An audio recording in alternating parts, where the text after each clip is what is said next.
I would like to thank the Simon Wiesenthal Institute and the US Holocaust Memorial Museum for this opportunity. Also would like to thank the Etch Chaim Synagogue of Hana and the Under Preparation Evlagon Institute for Cretan Jewish History in Crete. In this paper, I wish to examine the imposition of Nazi policies in occupied Crete and the role of the local administration in this procedure, considering the latter as a part of the Nazi modernizing program for a new Europe. Many researchers have convincingly shown the modern aspects of Nazi policy within the Reich since 1933, such as social planning, health and hygiene, use of modern science in every aspect of social life, but not so much has been written concerning the existence or not of the same policies in occupied European countries. Distinctive exception to this remark is the examination of the Holocaust as a result of this outcome of modernity, quoting Baumann as a rare yet significant and reliable test of the hidden possibilities of modern society. Besides this cornerstone of the Nazi program for a racial utopia in the Neues Europa, other aspects of social engineering and reorganization deriving from a modernist vision of, as Roger Griffin describes, designing a new world in occupied territories are not still thoroughly examined. The situation in occupied Greece should be set somewhere in between the spectrum covering the vast conquer from the east to the west. The former, seen by the Nazis as their Lebensraum, was reduced to a field of immense social engineering, innovative techniques of colonization and resettlement, exploitation and mass murder, picking out with genocidal projects as the Hungerplan and the Generalplan Ost. No doubt, the conditions in West were relatively milder. Crete, the fifth bigger island in the Mediterranean, with a population of approximately 430,000 inhabitants in the war period, had been part of the Greek state since 1913, after the Balkan Wars. Greeks, including Cretans, slipped rapidly in the racial hierarchy from the western case to the eastern. The occupation of Crete in May 1941 presented some essential differences compared with that of the rest of the country. From the beginning, Crete was considered by the German as a fortress, Festung Creta, a concept attributing additional jurisdiction along with increased autonomy to its military commander. Accordingly, the local authorities and services were reorganized in a tight link with the German military command and with loose connection to the Greek government in Athens. On the first period of war, the principal German objective in Crete was the exploitation of the island and its inhabitants, mainly for serving Rommel's campaign in North Africa. The island's Nazi leaders expected from the local administration to act as an intermediary agent between them and the local society with efficacy. After the turning point of the war, though, highlighted by the German retreat in Stalingrad and El Alamein alike, the German policy was swiftly radicalized. The role of the local administration on the island soon was to follow. This change was marked by the appointment of General Bruno Breuer as military commander and of the Nazi enthusiast, prefect of Heraklion, Yannis Passadakis, as minister-governor of Crete in January 1943. From then on, a simple fulfillment of the German orders was not enough. Crete has to enter heart and soul in the crusade of Nazi New Europe against Bolshevism, and this cause imposed the even tighter collaboration of certain political and social elites with the occupiers. The Greek new minister-governor of the island saw himself not as a representative of the local society towards the Germans, but as a representative of the latter towards the local society. To this respect, the role of the local administration was crucial in the two aspects which will be further presented: the imposition of forced labor to the Cretan population and the destruction of the Jewish community of the island. In both cases, the higher-ranking local administrators proved themselves willing to execute their master's orders. Crete was captured after Operation Mercury, a high-tech attack of paratrooper and airborne units. The participation of dozens, hundreds of civilians in the defense of the island during the Battle of Crete caused the outrage of the German military command and initiated the practice of collective reprisals by Wehrmacht units. That is, the brutal shooting of hundreds of civilians along with the destruction of villages as a form of exemplary punishment. Transforming Crete into a fortress presupposed the edification of a series of fortifications and other military infrastructures such as airports and fuel bunkers. Moreover, several damages in the cities and the public networks caused by the Battle of Crete on May 41 had to be repaired. Throughout the next period, the course of war in North Africa and the Mediterranean increased the need for strengthening the island's defense and using it as a connection with Rommel armies. For all the above reasons, the immense necessity of a large quantity of working force was more than evident. To meet this end, the German military commander issued on 17 June 1941 a decree imposing forced labor to all the Cretan population, regardless of age, sex or profession. Nothing of this sort was ever imposed in mainland Greece. From the perspective of those under Nazi yoke, this was an additional blow. After the savage German reprisals, this forced labor imposition was regarded by the Cretans as another humiliating punishment. The workers were generally paid in fixed wages so low that they didn't even collect their payment. In some fortunate occasions, they were paid in kind, but in other occasions, they were not paid at all. Forced labor was imposed as collective punishment on communities and on inmates. Severe punishment was inflicted in cases of avoiding labor. The accused were imprisoned and fined, while their community was held accountable for their subsistence. Initially, the German effort for registering, recruiting and mobilizing workers for their needs was not successful, nor did they manage to transfer workers from mainland Greece to Crete, so as to implement their full-scale plan. Therefore, the Germans decided to transfer the burden to the local authorities as of undertaking this critical task. Labour offices and departments of forced labour were founded in the prefectures. These offices, in coordination with the local trade unions, registered the working force by profession and issued working cards. Following a pattern of corporatism, a committee for forced labour was formed in Heraklion by the Chamber of Commerce, the Enterprise Chamber and the Labour Union, headed by the mayor. While in Hana, the municipality divided the citizens in phalanxes of labour. Within the rural communities, who were the primal target and where the more tenacious resistance occurred, committees for forced labour were formed by the president and vice president of the community and the local teacher and priest. The prefects were controlling the communities for the number of workers sent to forced labour and assumed the role to preach to the villagers about the new situation and the need to work more, to work overtime on Sundays and on holidays in their land and for the Germans. The idles and the negligents could lose their farms and be punished as well as those who, taking advantage of the lack of workforce, were asking for higher wages. As a result, and with the mediation of the local authorities in 1942-43, a high percentage, estimated to 1/3 or even a half of the rural population, was forced to provide slave labour for the occupiers, according to British sources. The role of mediation, hence, led to a radicalization of the local authorities compared to their pre-war functions. They assumed the propaganda in favour of the occupiers and their policies. Moreover, part of their duties was also to list everything: men, livestock, crops, vehicles.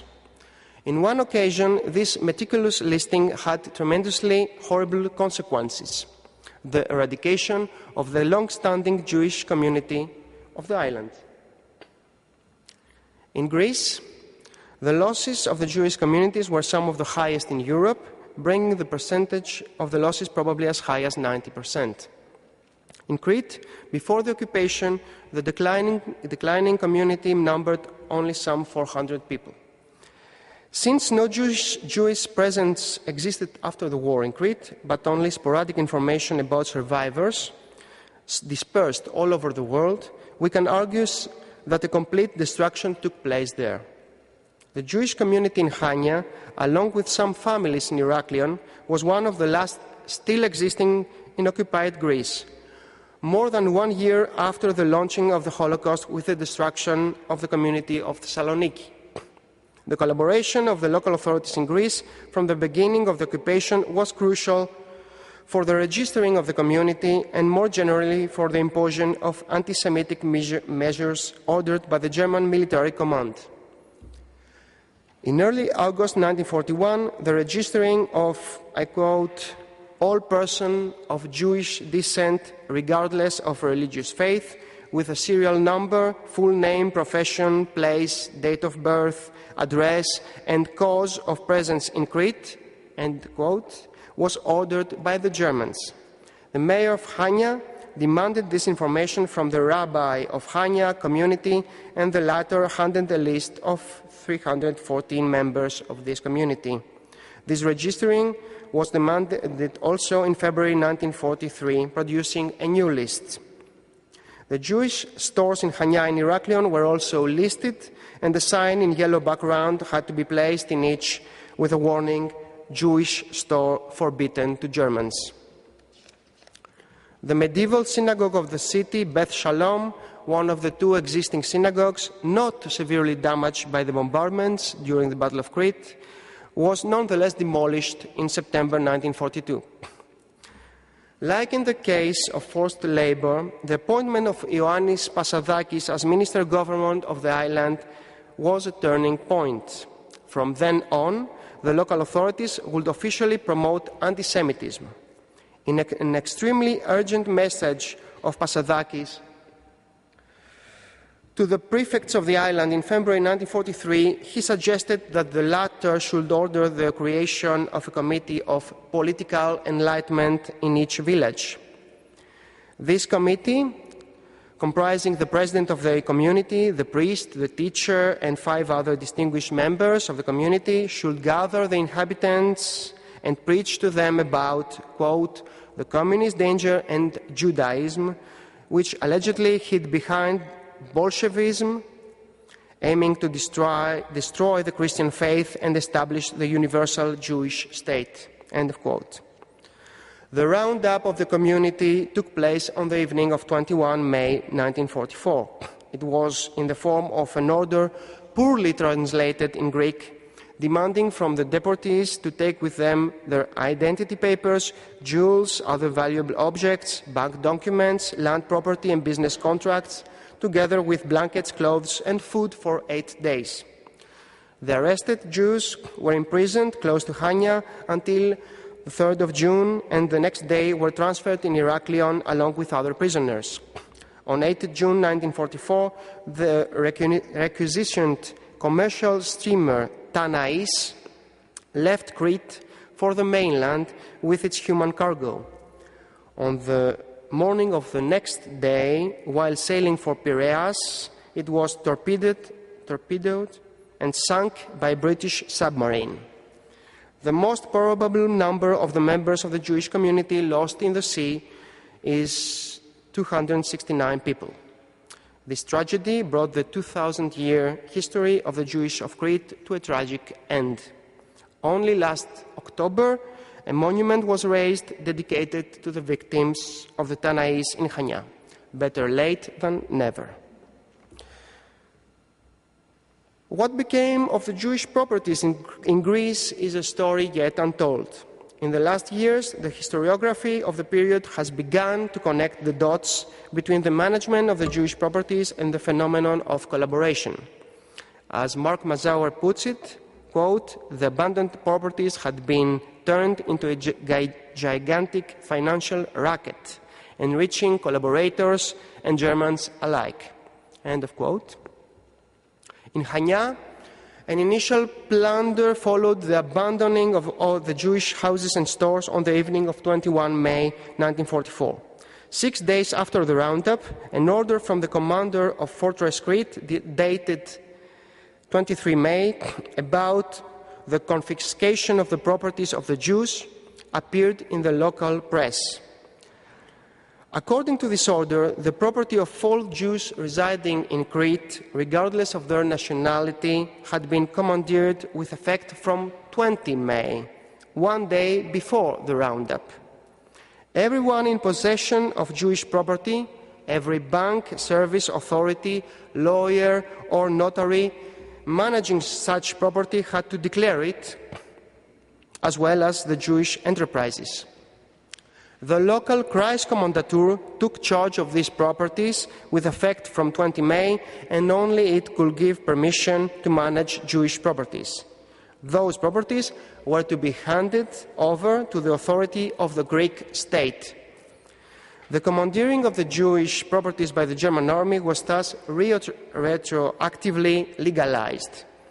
No one expected from the soldiers and the neighbors to give back their plundered goods, but the houses and the stores could still be granted to the occupiers' favorites. A new order was issued by the commander of Fortress Crete on 25 May regarding the transfer of the properties to the Greek authorities. A few days later, the prefects of the island were notified officially about this order. Unfortunately, we don't have enough evidence for understanding the full scope of the management of the Jewish properties by the Greek authorities in Crete until now. Some hints show that the procedure of recording and evaluating these properties was meticulously followed by the interested parties. In Heraklion, where the Jewish presence was minor, documents show that the Greek fiscal services had recorded in detail the properties and informed the local Kreiskommandatur in 12 June 1944. The next day, the branch of the National Bank in Hana sent a list with the Jewish assets deposited there to the bank's director in Athens. The research for the fate of the Jewish properties in Crete is just beginning. In conclusions, I argue that the collaboration of the local administration in Crete played an essential role for the implementation of the Nazi policies, and that this role led to a multiple radicalization of its own characteristics compared to its pre-war functions, from the supervision of a fascist-type corporatist organization of labor to the propagation and instrumentalization of anti-Semitism with disastrous results. The aim of these policies was the renovation of the traditional Cretan society according to the parameters of the Nazi racial utopia for a new Europe. In this deadly hierarchical organization of labor and the society itself, beyond and against the needs of this society, the local authorities found their place in the Nazi chain of command. Thank you.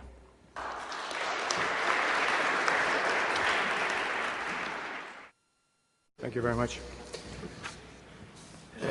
In my presentation, I will address the question of responsibility and collaboration and economic motives in the ethnic borderlands of Second World War Hungary by using the concept of economic nationalizing. The concept and the phenomenon of economic nationalizing is applied on a local case study that at that time called Szatmárnémeti, and today Satu Mare, lying on the Romanian side of the Hungarian-Romanian border, quite close to the Ukrainian border as well, up in north. And I'm doing this with using some former unexplored sources, and then they include testimonies, police reports, local newspaper, and the secret files of the mayor and the prefect. This paper will investigate how the de-Juification and re-Hungarianization of Szatmárnémeti was implemented in 1944. This involves the local reasons why Hungarian authorities and leaders supported the deportation of Jews. The paper will not give an explanation on the reasons why the Jews were eventually killed. Instead, I will concentrate firstly on the economic motives for the Hungarian support to deport the Jews, and secondarily on the economic impact of the deportation of Jews. I define economic nationalizing as an institution of social practice of economic and political principles and processes that are influenced by and influences nationalism and national identities. Economic nationalism has been a driving source in the region of East Central Europe since the 19th century, and several regimes aimed at creating ethno-national economies, including dualist Hungary and interwar Romania. The ruling nation used its political power to establish ethnocracy to maximize economic advantages for the ethno-national nation at the expense of minorities. During the dualist period of Hungary, the Jews were included in the ethnic category of Hungarian speakers, Magyars, with the aim to Magyarize the economy at the expense of the nationalities. In the interwar period, Romanianizing was radicalized in the 1930s and the public sector almost completely Romanianized at the expense of minorities and especially the Jews. In the mid-1930s, Romanianizing concentrated on the core parts of Romania, while the Jewish share of economy in the ethnic borderlands like Satu Mare grew. And the majority of the Jews were Orthodox in this city, and the Reb Joel Teitelbaum had turned the city into an important Orthodox center in the interwar Romania. When northern Transylvania was given to Hungary in 1940, a process of re-Hungarianization of the economy immediately started. As a result of the pro-Magyar attitude among leading Jews in the dualist period and during the interwar period, some of them were exempted and actually defined as Hungarians, like members of the leading Jewish manufacturing families. This means that leading Jews and Hungarians were collaborating to re-Hungarianize the economy, which clearly adds to the complicity in the year up to 1944. Hungary imposed anti-Jewish legislation in 1938, 39 and 42, but the implementation was relatively slow, at least in this city. The Hungarian elite aimed at removing the Jews from the economy, but at the same time a political economy of exploitation developed in which the Hungarian elite earned large profits at the expense of Jews. Officially and legally were so-called strawman arrangements banned, but in reality were top-ranking politicians like members of the parliament, Albert Figurs, for example, profiting from this in the city of Szatmárnémeti. For example, he used his political power to take over some shares in the largest textile factory owned by the Freund family. In March 1944, Nazi Germany occupied Hungary. And one reason for the occupation was that Hungarian government had negotiated an armistice with the Allies. A second reason was that the Jewish question in Hungary was unresolved according to Nazi German demands. The situation of the Jews in Hungary had been deteriorating up to 1944. However, the number of Jews was almost intact. Apart from what was previously mentioned, here was around 1,000 Jews from this city deported and killed in Kamensky-Podolsky in 1941. In addition, Jews possessed a significant share of the Hungarian economy like they did in Szatmárnémeti. Nazi Germans' plans for eliminating the Jews in occupied Hungary was to deport and rob the Jews with the assistance of Hungarian leaders and authorities. Nazi German leaders' targeting of Hungarian Jews was part of their larger plan known infamously as the Final Solution, which aimed at the complete de-Juification and killing of Jews in Nazi German occupied territories. Still, leading Germans planned to take personal advantages of the situation, as they were willing to spare lives of Jews in exchange for large bribes, in which they also did in the case of Reb Joel Teitelbaum, who was saved in an operation like this, who was later then the famous leader of the Szatmár Jews, as most of you probably know about. At the beginning of March, the number of Jewish tradesmen and craftsmen, this was before the German occupation, was around 41% of all tradesmen and craftsmen in the city. The city's economy relied on Jewish managers and engineers, as well as several Jewish industries were in operation, which produced goods necessary for the war economy. Figures thus concluded on the 6th of April that during the first years, that is 1940 to 44, we succeeded in changing the majority in favor of the Christian Hungarians, but now, in March 1944, the real reorganization begins.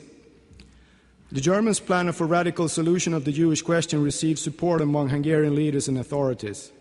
Hungarian leaders were interested in deporting Jews and enabled them to fully implement re-Hungarianization. In the context of the war economy with shortages, the Hungarian leaders aroused expectations among the Hungarian public that Jewish property would be redistributed as a national gift.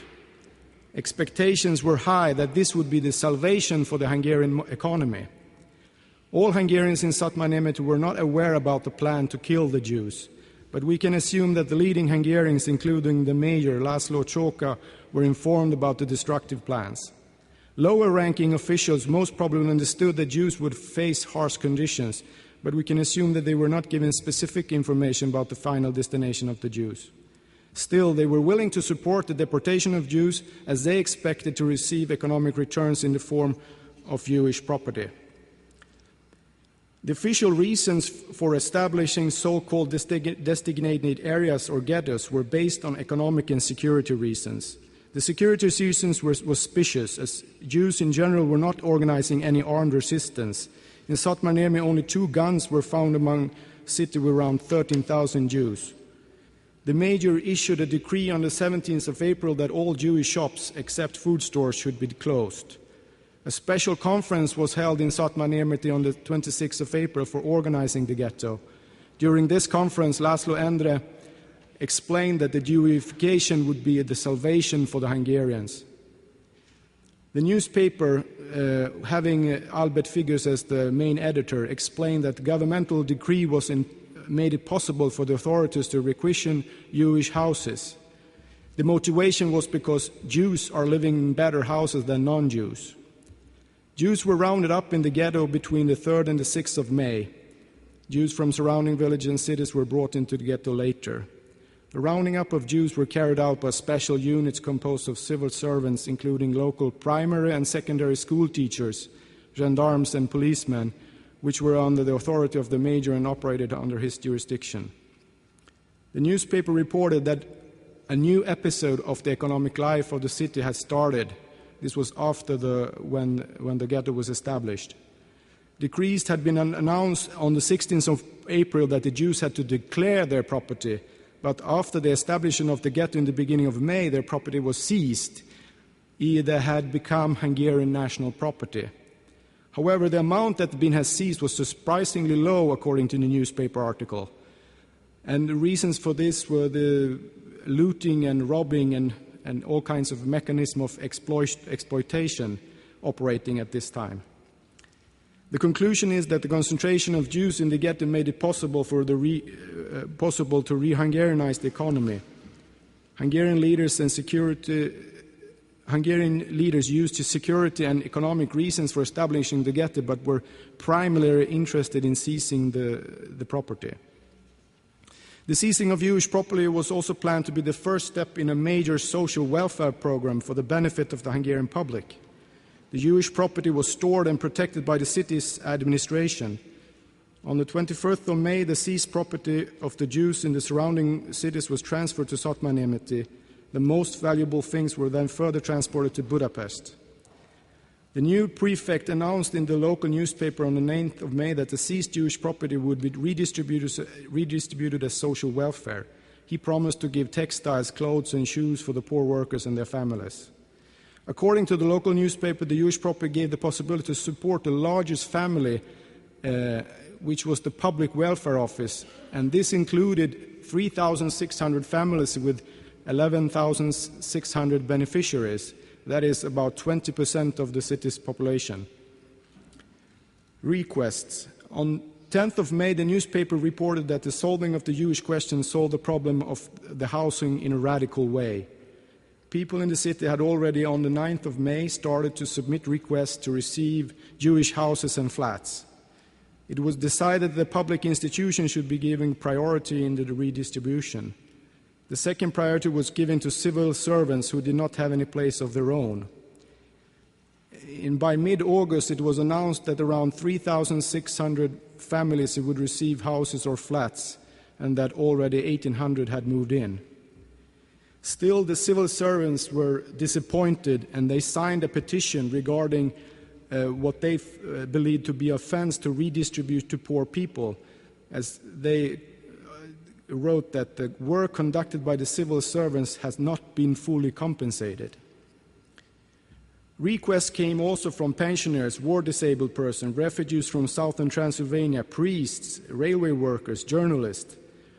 Public institutions such as civil defense associations, military hospitals, workers' office, and Red Cross all asked to receive equipment and material from Jewish institutions and private persons. This was a major operation.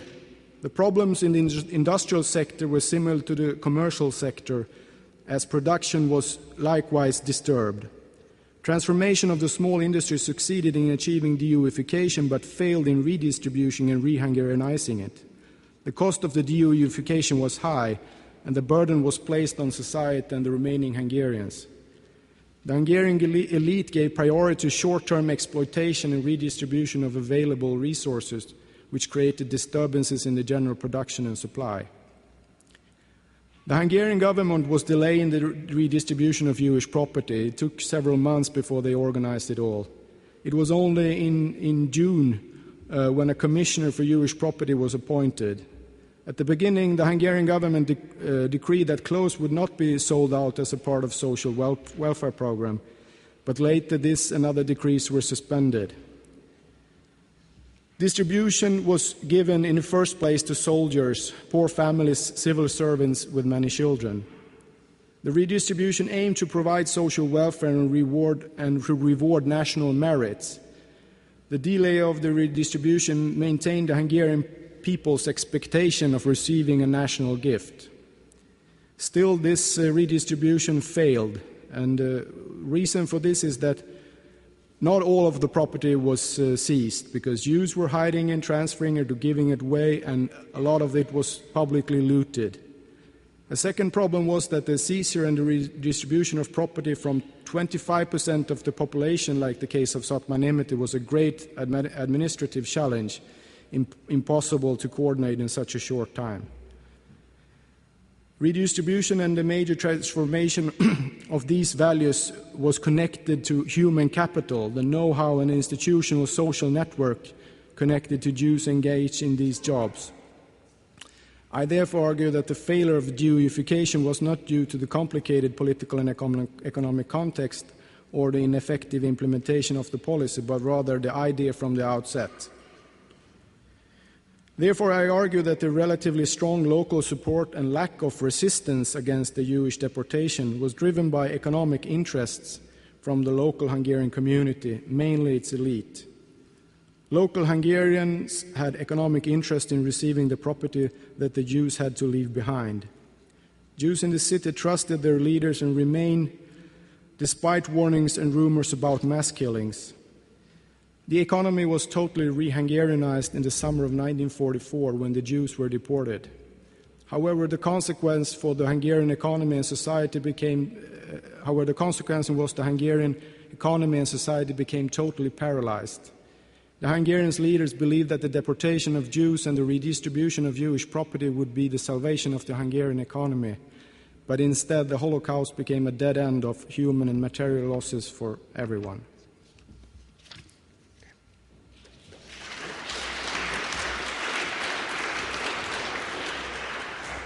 Thank you very much. Thank you for inviting me. It's an honor to listen to the stimulating discussion. I'm also glad to see so many familiar faces. Until rather recently, I believe, historians working on both the wartime non-democratic Slovak state and or the Holocaust in Slovakia treated the majority population as a passive subject. What happened to the Jews, or also to the Czech and Roma minority, was something that the 2 million large Slovak ethnic majority merely witnessed. One prominent Slovak historian, Edward Nižňanský, characterized this approach in Slovak historiography when writing that most publications on the Holocaust of Slovakia treated the majority population, and I quote, only as some form of a background, as a hard-to-define silent majority, end of quotation. Now, if the majority society got involved in any substantial manner, it happened only at the very end of the war. It has been argued that the fact that some 10,000 Jews survived in Slovakia during this period, during the last 8 months, this is due to the assistance of the non-Jewish population. Now, this conclusion is supported by a number of testimonies of those who survived the end of the war in hiding, and thus their survival being a result of both direct and indirect help of the majority society. But is the very end of the war really a beginning of change in popular responses to the Jews and to the state-sponsored official anti-Semitism? And that is my question today, with a focus on economic collaboration. But before explaining why I am focusing so much on the economic collaboration, I would like to say a few things about how my presentation will be structured. I will make some brief comments first about Slovakia in general, focusing on defining the most important anti-Jewish policies in the wartime state that had this economic dimension.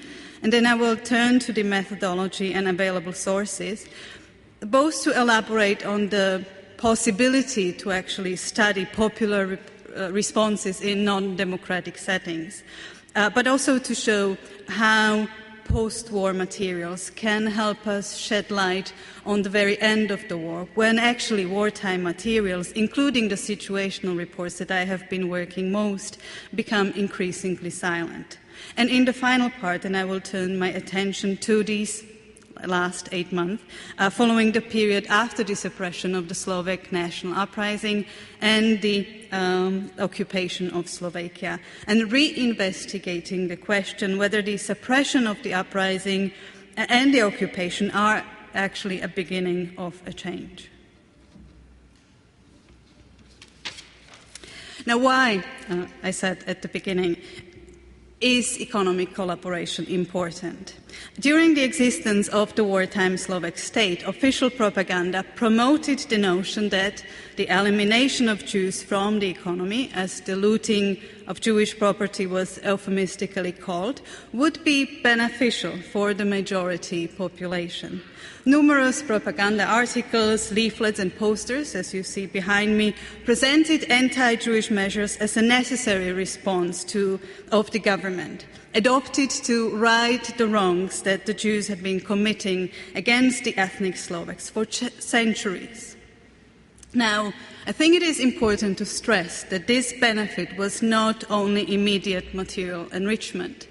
By limiting the excessive number, as the propaganda said, of Jews in the economic and social life of the wartime country, the Slovak and Christian element, again a quotation, was also supposed to find employment and social status it actually deserved.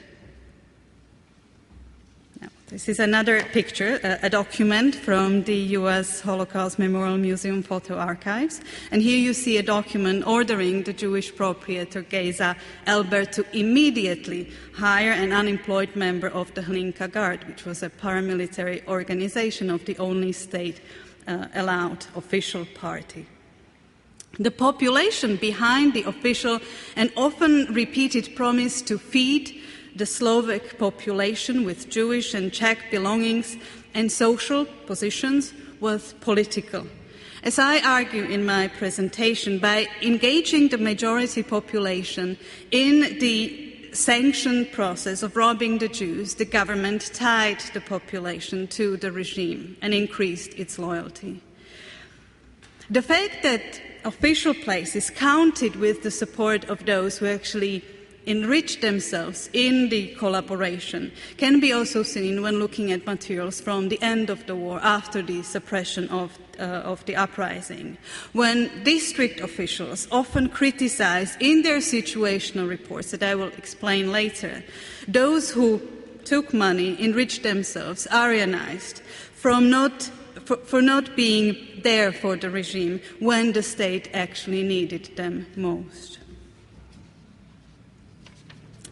In the course of its existence, the wartime republic issued dozens of laws and decrees, gradually depriving Jews of all their economic, religious, civil and human rights. At a very early stage, it became clear that an important component of the so-called solution of the Jewish question in Slovakia would include stripping Jews of their economic rights, or to say it more boldly, stealing their property. In spring and summer 1939, first drafts of this discriminating solution were adopted. These decrees gradually started the Aryanization, or as I would rather term it, Slovakization process in the wartime state. There have been two Aryanization laws issued, one in June 1940 and the other in November 1940 of the same year. Now, the first Aryanization law was in effect only for 3 months, and 229 Jewish businesses were liquidated and additional 50 were Aryanized. The second so-called Aryanization law introduced important changes. It denied any form of cooperation between the Jewish owner and the new Aryan business partner. Even in cases of partial Aryanization, the role of the former Jewish owner was only nominal. It was also much more thorough and radical. The looting of Jewish property, however, as I believe, was not only an attack on the rights of the Jews, but it also paved the way to later deportations from Slovakia. In other words, I believe the government of the non-democratic regime created a social question out of the so-called Jewish question. And though it may sound cynical, it started to solve the social question by deporting it outside of its borders. In my recent book, as already mentioned, I worked mostly with so-called situational reports in order to analyze how economic collaboration contributed to the rather high loyalty of the people to the regime. And these situational reports, compiled by chiefs of districts and delivered to the state security headquarters in Slovak Ústredňa štátnej bezpečnosti, each month or sooner when needed. The USHB, the State Security Organization, maybe I should point out that it was established in January 1940 as a Slovak intelligence agency similar to German Gestapo. The idea to establish such an organization that would follow mostly domestic enemies came from Wojciech Tuka, a man that you see behind me with his wife, the Prime Minister and Minister of Foreign Affairs after the German-Slovak talks in August 1940. The focus of the security organization, as I have already mentioned, was more on domestic enemies rather than international because of the situation. Political opponents, the Czechs and the Jews, were the main target. There were two orders or two written instructions for the security headquarters issued. First, in February 1940, the stress was to focus and report on domestic political issues and economic political issues. When it comes to domestic political issues, things like socialists, communists, the Jewish question also, Hungarians, Ruthenians, national minorities were to be included and reported on, and also economic issues, especially when it comes to maintaining public order in their district.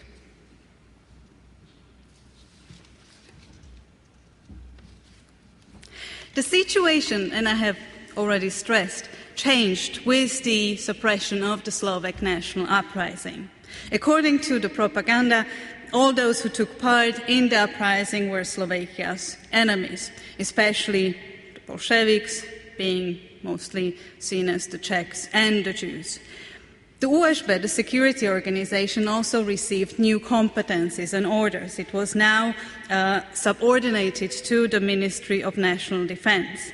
District authorities were to submit their reports twice a month, and what is more, they were to report on a number of additional issues, especially connected with partisan activities, the wartime situation and its effect on the people in their own particular district.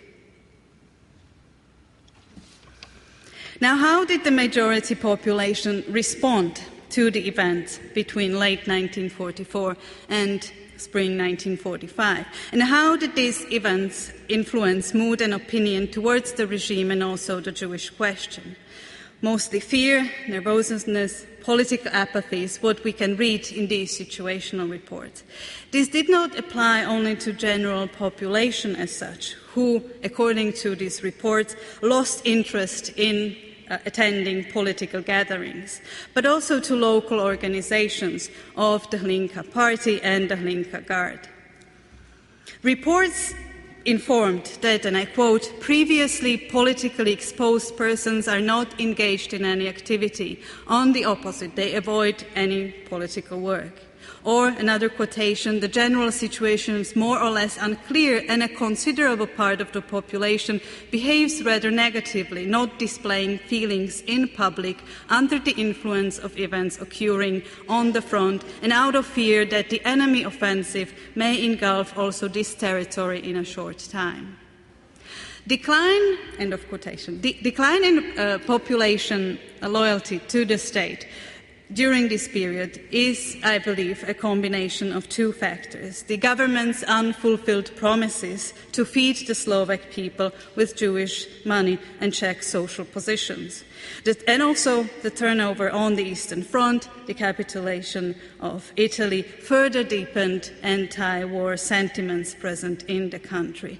As I am mostly focused on the question of economic collaboration, I would like to elaborate more on the first point. And as I have already stressed, official places made a clear link between Jewish belongings, anti-Jewish laws, and economic prosperity of the majority population. Now, when analyzing the previous situational reports, especially from 1940, 1941, but also 1942, one thing stands out in this respect: widespread expectation when it comes to the Aryanization process. Even after the fiasco of the first Aryanization law, which was seen as very corrupt, monthly reports from different district towns all over Slovakia noted that, and I quote, there is still a lot of interest in Aryanizing Jewish businesses, end of quotation. Another quotation, the Christian population is still very interesting in Aryanizing Jewish business. Another quotation, it is possible to observe great interest in handing over Jewish property to Christian hands. And last quotation from one situational report, we can notice bigger appetite for Aryanizing.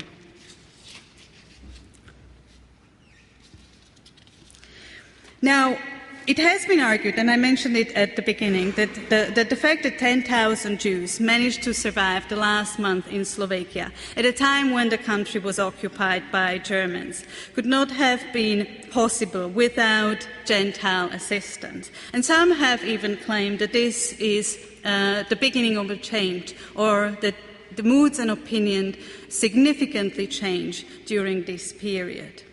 On a different note, I think Ivan Kamenec, one of very important Slovak historians working on the Holocaust in Slovakia, I think offers a perspective that is worth repeating. He claims that, on one hand, if there is really an opportunity or a possibility to speak about the help of Slovaks to their fellow persecuted Jewish co-citizens, it is precisely in this period. He, however, rightly adds that Slovakia's occupation revealed not only heroic deeds, but also denunciation, envy, and hatred. And indeed, a number of denunciation letters and complaints virtually against anyone and anything from the last month of the war support my thesis.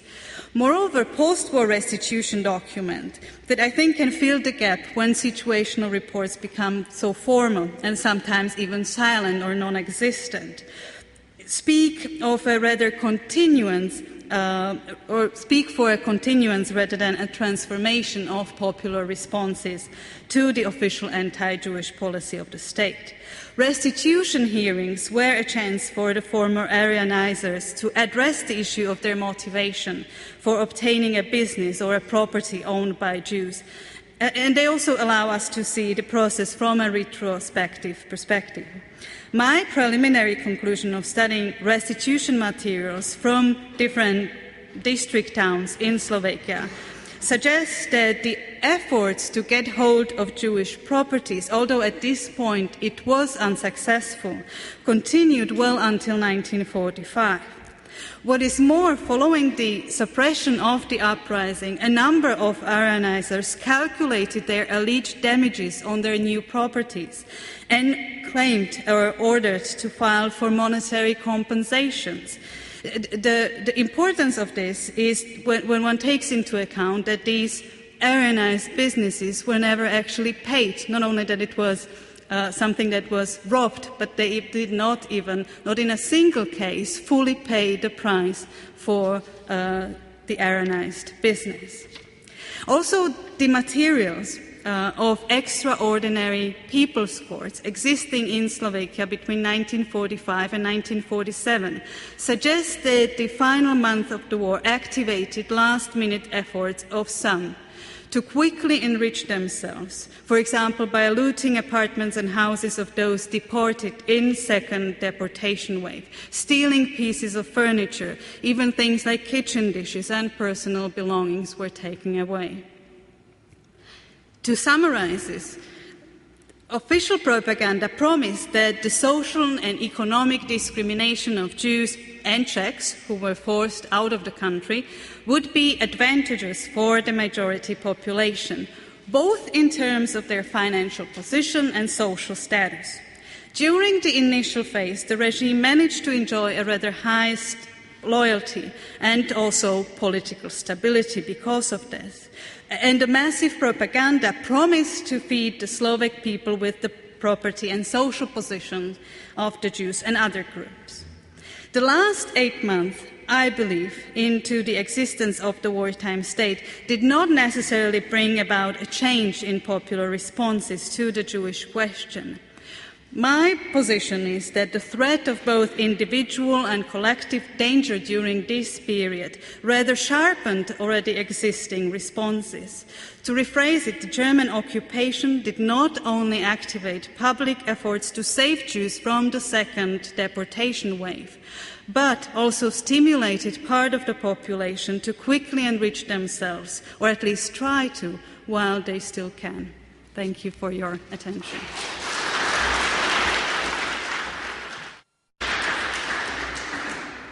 Thank you very much. We are really in time, and now the floor is open to questions and brief comments to the three presenters. We have half an hour, please. There will be a microphone, and I would appreciate if you also could briefly introduce yourself. Okay. Sorry. I'm Jan Láníček from University of New South Wales. Thank you very much for all presentations. And I have a brief comment and question for Dr. Kubátová, because it's really fascinating to see that until the very last moment, people are trying to steal the property from the Jews. What I've come across in my research was 2 points. One was that some of those people who stole the property in the early 1940s were trying to get rid of it. They're trying to pass it to other people with the coming liberation. But also that members of the resistance, members of the people who were actually fighting against Tiso, against the Slovak regime, were trying to buy it. And they were able to keep it after the war. So basically you can see these blurred categories of people who at one point are fighting against this regime, against these collaborators with Hitler, but with the coming end of the war, and when they see that Tiso lost the war, they're trying to buy the property because they know the Jews are not coming back, so they also want to have some profit from the war. I don't know if you've come across this in your research. Thank you. Yes, please. Thank you for your question, Jan. Yes, I did come across materials from Aryanization files when people, former Aryanizers, it's a very complicated English word, try to get rid of the property. And I think, however, it is very difficult to say what was their motivation. Very often what I have come across is that they try to get rid of the business when it didn't make any money already. And most of the businesses did not eventually. It was for the Slovak state, I think, not only a moral disaster but economic disaster, because these businesses did not operate. The new owners stopped paying taxes. They did not want to return, any money that the Jewish owner borrowed. So I think it was an economic disaster, and I believe that some wanted to get rid of it when they simply took everything they could.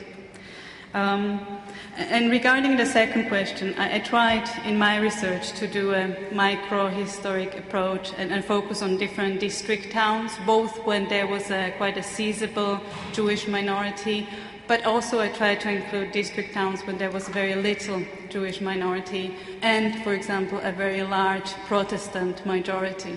And surprisingly, I didn't find any real changes. I found very many requests from different towns in wanting to Aryanize, as if there wouldn't be very much difference based on the social position or religious identity or something like that.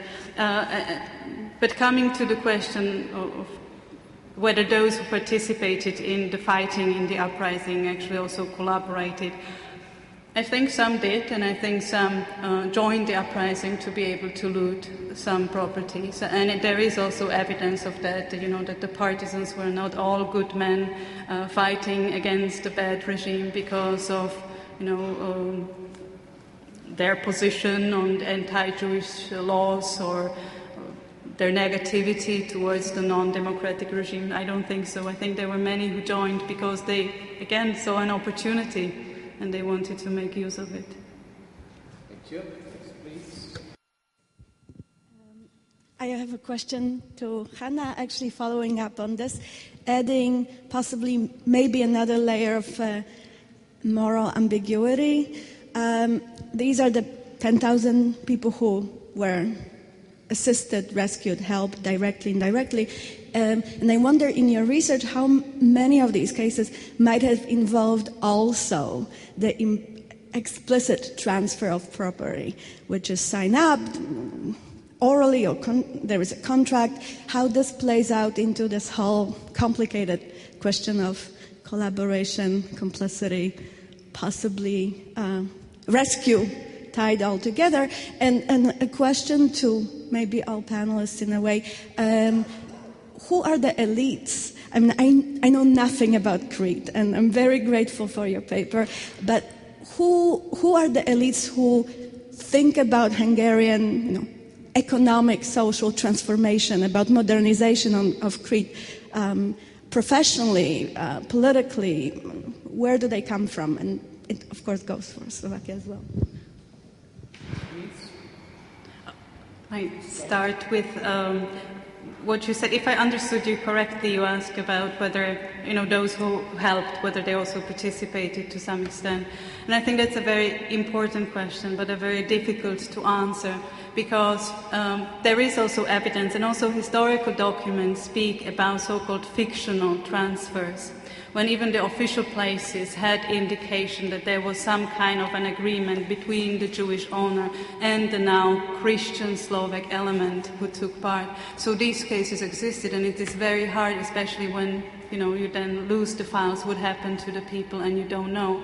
But cases like this existed, that not all of those who participated, and there is also evidence, and one of my colleagues from the Slovak Historical Academy works on this question, of people who Aryanized and then truly returned everything what they had. And these cases exist. And the issue of who are the economic elites involved in collaboration? Yeah, in Hungary, when Northern Transylvania was given back to Hungary or awarded, the high rankings politicians were given to Hungarians who have been living in Hungary during the interwar period, while the lower positions were rewarded, you could say, to those who had been part of the Hungarian party in interwar Romania. And apart from them, there were the elite was constituted by journalists, teachers, and craftsmen, tradesmen. Whole spectrum, yeah. And Crete? Yes, concerning Crete, which is much smaller than the rest, and if we talk about economic collaboration, we're talking about a stratum of collaborators who are the constructors, who take responsibility for doing the construction works, all the infrastructures, the airports, the roads, and all that for the Germans, and other entrepreneurs that are taking care of the provisions for the German troops, whatever they need, and in Crete, less than mainland Greece, those who are managing the financial aid which comes to the country, which is, I think, a unique phenomenon for an occupied country. There is in Greece from 1942-43 financial aid via the International Red Cross coming from Canada. Yes, thank you. Please.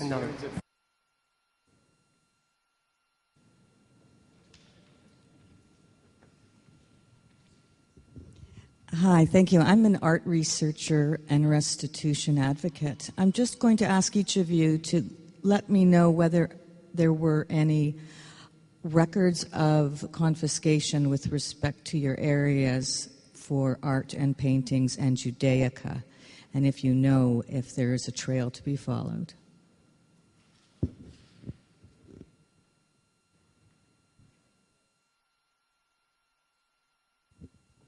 Thanks, Doris Bergen again. I wanted to first draw attention to the really, I think, innovative nature of all three papers on this panel and the way that these papers mark a big change, I think, in the study of the Holocaust over some, let's say, 10 or 20 years. You know, maybe 20 years ago, when people talked about economic factors, I think there was always a lot of discomfort. Right? Was that somehow going to downplay the importance of ideology or anti-Semitism or the course of the war or nationalism? And what I thought all three of these papers did so well was show how economic issues were completely intertwined with questions of ideology, notions of Jewish conspiracy, anti-Semitic ideas, local politics, national notions of interest, and so on. So maybe the question I'm going to ask is kind of impertinent, but I wanted to ask each of you if you could even quantify how important you think economic factors are in an overall explanation of the destruction of Jews in the region that you study, right? So I don't know, on a simple scale of 1 to 10, right? Would you put that as maybe the most important factor? Even though you've got it interwoven with these other things, can you isolate the sort of amount of importance that you put on those economic explanations?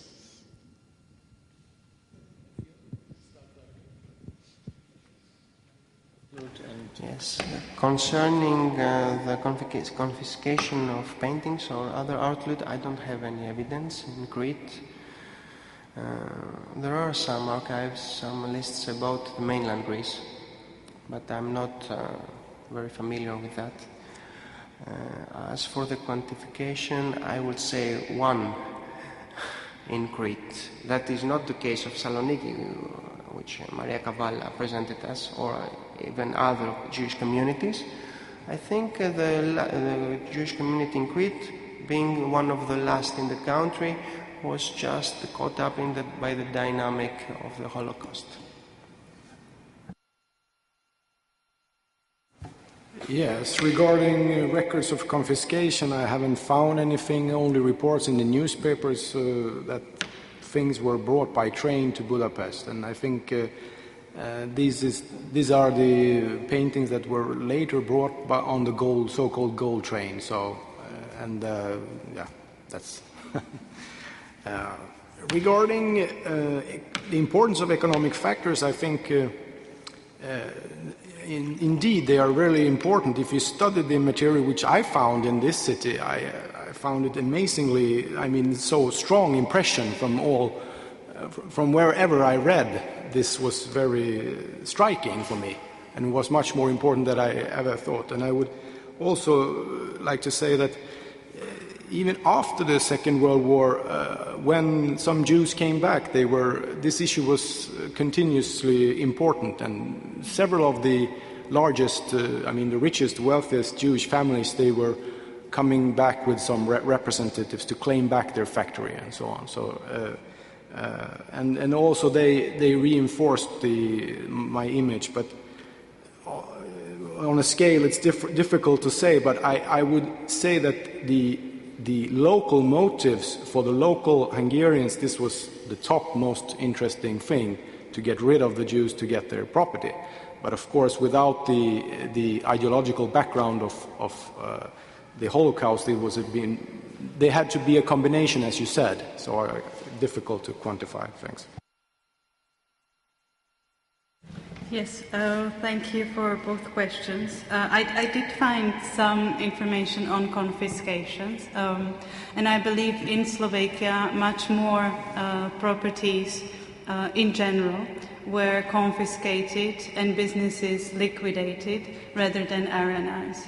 The Aryanization is actually quite a small number for different reasons, and what might be interesting is that actually those who took part in the Aryanization were those who did not need it, to improve their social status. Most of them were members of Hlinka Guard, Hlinka Party, relatively well off with political connections.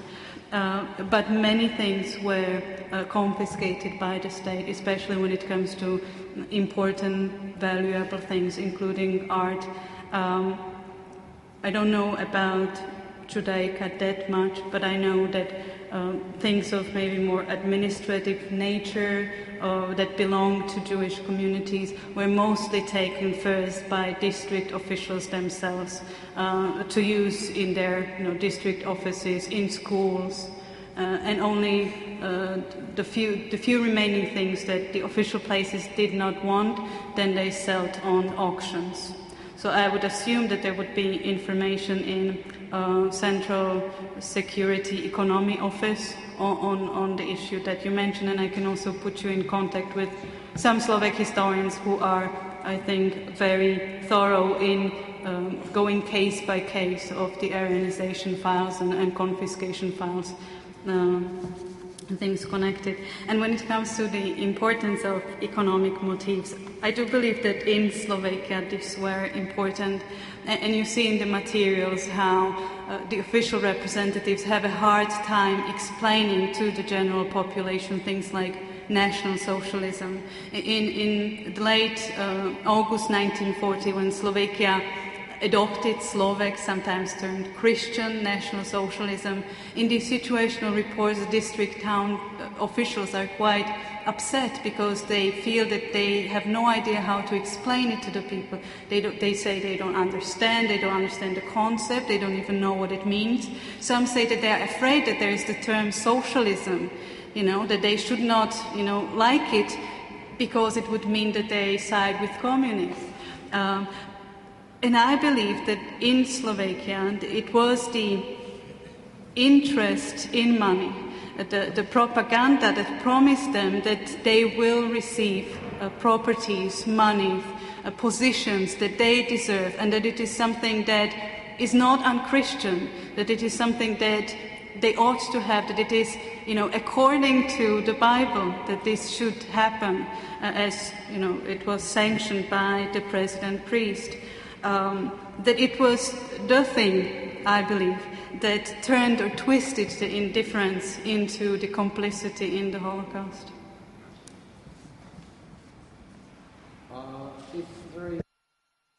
If there's no question, I have one, but you have the first question, please. Okay, I have a question from Mr. Blomqvist. You linked the seizing of Jewish properties in Hungary with the idea of a social welfare. And do you find something similar in Romania or elsewhere? I don't know if the question applies. I am not sure about Romania regarding the social welfare program, but I think that this was a way of popularizing the seizing of property. And for the redistribution of land in Szatmár County, almost all of that land went into a social welfare program. Where? Social welfare program. So the 1942 anti-Jewish legislation on confiscating land all of that land was what was taken. Not too much land was still owned by Jews at that time, but what was owned was redistributed in a social welfare program. If there are no additional questions, I would like to rephrase your question and try to bring into the debate about economic aspects in the looting and killing of Jews in Central Europe. All these countries have a long history of anti-Semitism. That means also the so-called collaboration societies have been deeply affected by different forms of anti-Semitism. And I wonder whether in your research you try to compare the importance of historical continuity in the arguments of anti-Semitism when it comes to trying to convince societies, as you have phrased it, that it's a right to loot property of Jews. That means if you could also maybe in a last remark for this panel, bring the previous anti-Semitic debates, propaganda within the society in a combination of arguments used in the expropriation and looting of Jews during the Nazi period.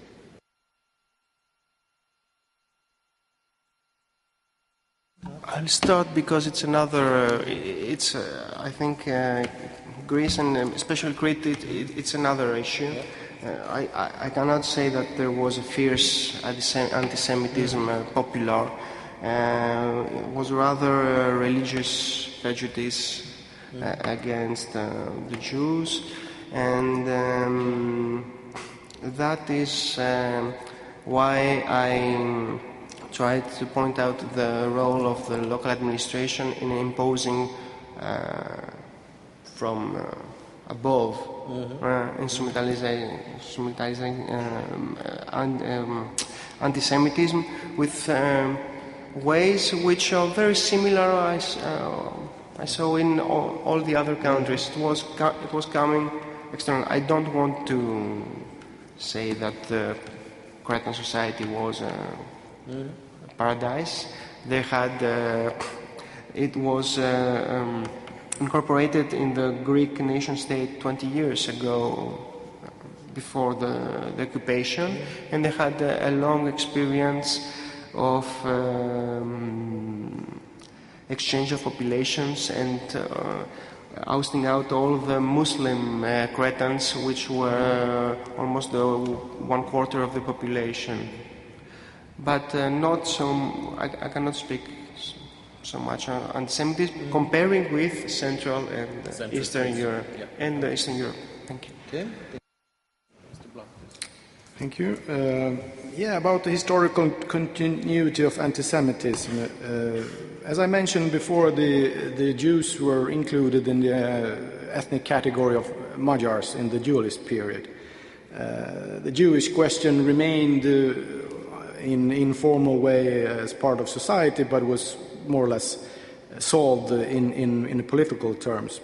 But during the interwar period, of course, this totally changed, both in Hungary and Romania, especially in Romania, which was anti-Semitic before even the First World War, not providing citizenship to a large share of Jews. But I believe that when this thing about anti-Semitism is, as I try to include the concept of nationalizing, I think that this was more ideological important for most Hungarians rather than the anti-Semitism was a part of it. But for example, when the city was transferred to Hungary, the ideal became to reduce the share of Jews, to limit them, but still not fully,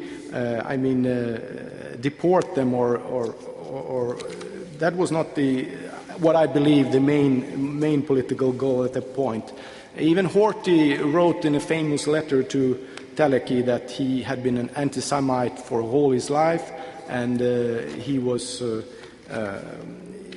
believed it was a disgrace for Hungary. There was too large Jewish representation within the economic field, but so on, and he regarded the solution by a gradual process of reducing the Jewish share. And I believe that was the kind of strong anti-Semitism that most people were convinced in the 1930s and the beginning of the 1940s, that they had seen these statistics showing that Jews in average earned 3 or 4 times more, and this kind of, in a situation after the Depression and with all the difficulties with the war and so on, this economic side of the Jewish, what they believe the rich Jew or the deviant Jew with the Orthodox dressing, that was the kind of stereotype image of the different people. And I'm not sure that I believe that this kind of radical anti-Semitism with the final solution and all that's what's not really in their mind. That, at least what I understand from the sources. I believe that, for example, it's interesting to also see that some Jews were actually regarded as Hungarians. They were exempted in the beginning of the 1940s, and they could continue their operations as being Hungarians, as lawyers and important manufacturers. And even for coming back to the economic thing, that the importance of it, even the Orthodox leaders were rescued by the Kastner train by bribes. So, okay. Okay, thank you. I will try to be brief. It's always difficult to have the last talk of the day and then have the last question when everybody is ready to go. I would be maybe more sensitive towards using the term anti-Semitism for the whole period. And I believe if we understand or define anti-Semitism as a racially, biologically determined prejudice, then in Slovakia this was not the case. But I think there is a long tradition of anti-Jewish sentiments based on religious indifference and based on jealousy, based on social and economic differences and stereotypes. And I think that the roots of the problem, and if we can see a continuance of this, I think the roots are in the construction of the Slovak nation, which I think was constructed very much as we against somebody else. And the Jews were very early on excluded from the we category. They were always the Hungarians, the Czechs, the Czechoslovaks, but they were never in the category of Slovaks. And I think this continued throughout the period and helped to create the sentiment of indifference, because their story is not our story. Thank you very much. I appreciate all three papers, the discussions again.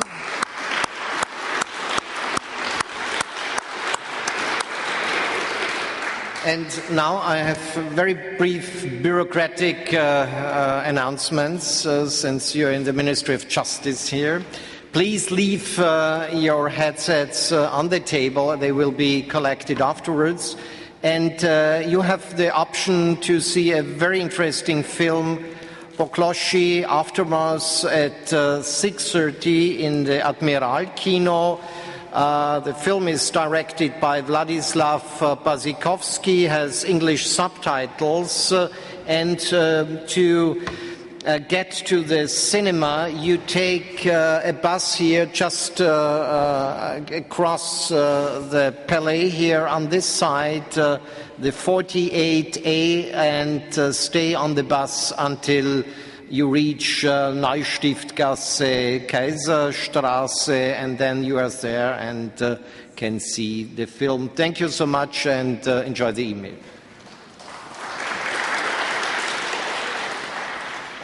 So, thank you.